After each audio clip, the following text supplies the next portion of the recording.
नमस्कार दोस्तों, the learner point में आप सभी का स्वागत है। इस वीडियो में दोस्तों अपन देखेंगे जो 23 जुलाई को लेवल 1 का पेपर हुआ था, उसमें साइकोलॉजी के आंसर। जल्दी दोस्तों मैं सीधे आपको आंसर बताऊंगा, आप अपने आंसर है वो मिलान कर लेना। तो देखिए, ये जो प्रश्न था, निम्न में से कौन सा कथन असत्य है? तो इसका असत्य में डी वाला ऑप्शन है वो हो जाएगा, केवल ए है वो असत्य है, बाकी सारे सही है। ये नीचे वाले तीनों सही है। पढ़ूंगा नहीं मैं क्योंकि फिर टाइम लगेगा, ठीक है। फिर देख लीजिए अगला जो प्रश्न था 2 नंबर, इस तरह के आपके ऑप्शन थे। तो इसका राइट आंसर हो जाएगा विकास तब होता है या होती है जब परिपक्वता और अनुभव के कारण मनुष्य में क्रमबद्ध और प्रगतिशील परिवर्तन होते हैं। हर लोग की परिभाषा है, तो ठीक है, तो ये हो गया। फिर देखिए, निम्न में से कौन सा बचपन की विशेषता नहीं है? तो बचपन की विशेषता नहीं है। ऊपर देख लीजिए दोस्तों, अर्ली चाइल्डहुड दे रखा है। अर्ली चाइल्डहुड तो खिलौनों की आयु, टॉय एज, ठीक है, तो ये नहीं है अर्ली चाइल्डहुड की।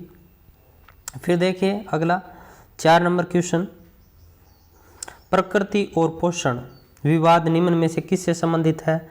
तो सीधा सा नेचर एंड नर्चर, ये है आनुवंशिकी और वातावरण से संबंधित। अगला देखिए, प्रतिभाशाली बालक की आयु ये बुद्धि लब्धि तो 140 होती है।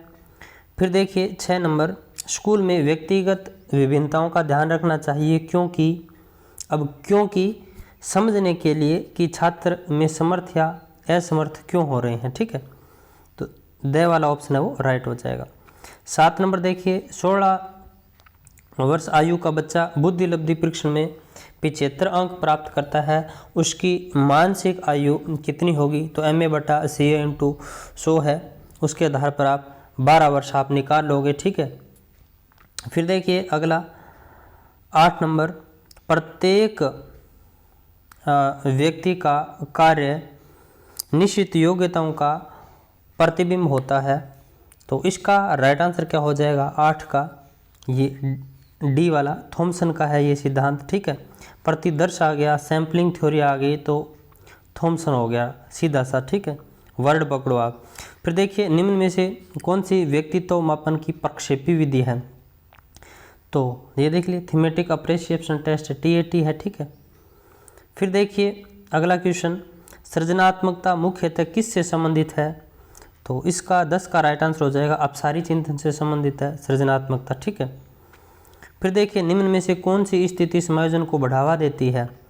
समायोजन को बढ़ावा, तो देखिए विक्षेपित भय और चिंता से मुक्ति, ये समायोजन को बढ़ावा। तीव्र चिंता कहाँ से देगी? बीमारी का डर कहाँ से देगा? अपराध बोध के बारे में जुनूनी सोच, ये कहाँ से देगा? फिर देखिए 12 नंबर, प्रतिभाशाली बालक के लक्षण क्या है? तो प्रतिभाशाली बालक के लक्षण देखिए, अभिव्यक्ति में नव्यता होती है, जिज्ञासा होती है, तो ये हो जाएगा बे वाला ऑप्शन, ठीक है। अति सक्रियता नहीं होती, वार्तालाप प्रिय नहीं होता ये। अगला देखिए 13 नंबर, बुद्धि लब्धि के लिए ये फॉर्मूला किसने दिया था? तो यहाँ 100 लगा दिया, तो ये टर्मन का है। बाकी पहले दिया था स्टर्न ने, उसने मानसिक आयु बट्टा वास्तविक आयु दिया था, लेकिन बाद में 100 जोड़ा था टर्मन ने, तो बे वाला ऑप्शन राइट हो जाएगा।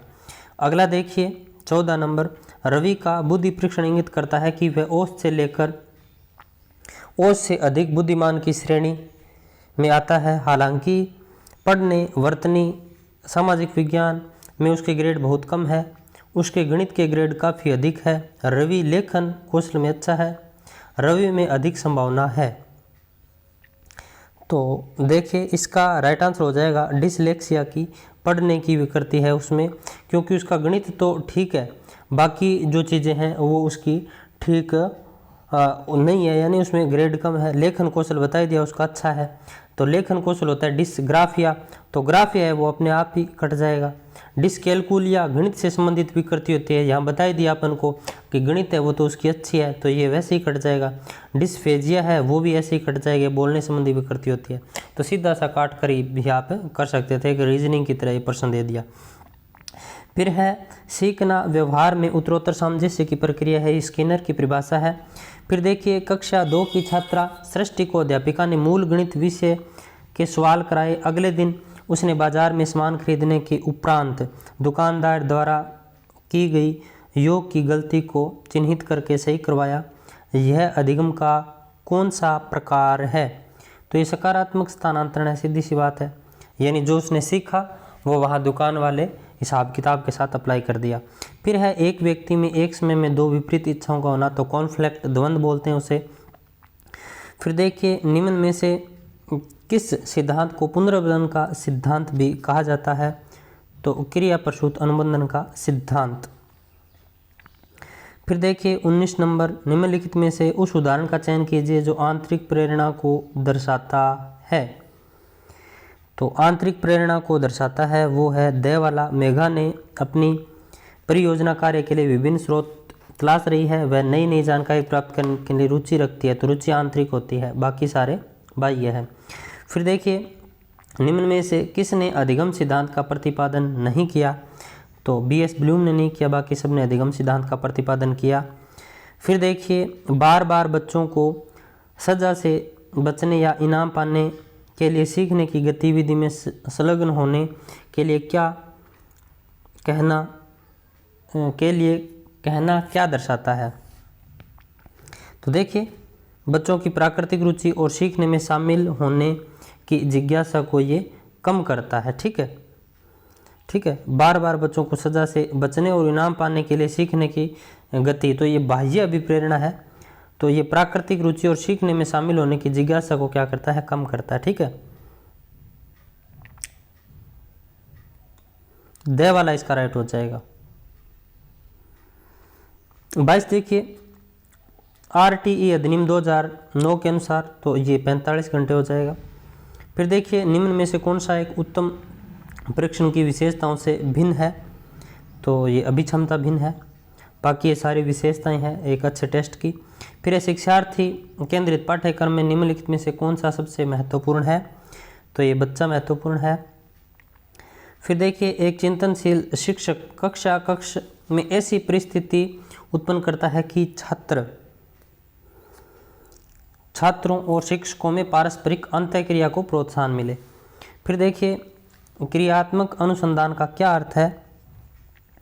तो एक अनुदैर्ध्य अनुसंधान सामाजिक आर्थिक उद्देश्य के साथ शोध जिसे तात्कालिक समस्या को हल किया जा सकता है, एक अनुपयुक्त अनुसंधान। तो देखिए ये अप्लाइड भी होता है और इसमें समस्या का तत्काल समाधान भी होता है, तो B और C इसका राइट हो जाएगा। फिर देखिए NCF 2005 के अनुसार एक शिक्षक की भूमिका होनी चाहिए, तो सुविधादाता की। फिर है मूल्यांकन का उद्देश्य क्या होता है? तो मूल्यांकन का उद्देश्य क्या होता है? D वाला ऑप्शन हो जाएगा। उस सीमा तक प्रतिपुष्टि प्रदान करना जहां तक हम उत्पादनशील जीवन के लिए शिक्षा प्रदान करने में सफल रहे हैं। फिर देखिए 29, मैं सीधा इसका ना आपको मिलान बता दूंगा, तो 29 का A वाला ऑप्शन है वो राइट हो जाएगा।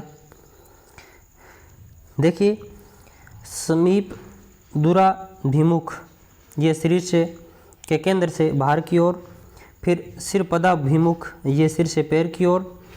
फिर देखिए अंतर्वैयक्तिक, तो ये C हो जाएगा। फिर अंतरावैयक्तिक, तो ये हो जाएगा B।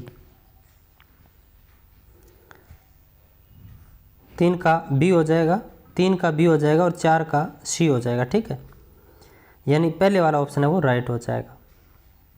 फिर देखिए विकास, तो विकास सामान्य से क्या होता है? विशिष्ट होता है। तो ये उत्तर दोस्तों मैंने जल्दी से आपको बताने की कोशिश की है, एक्सप्लेन है वो नहीं किया है। तो अब करेंगे अपन सेकंड शिफ्ट की साइकोलॉजी के पेपर।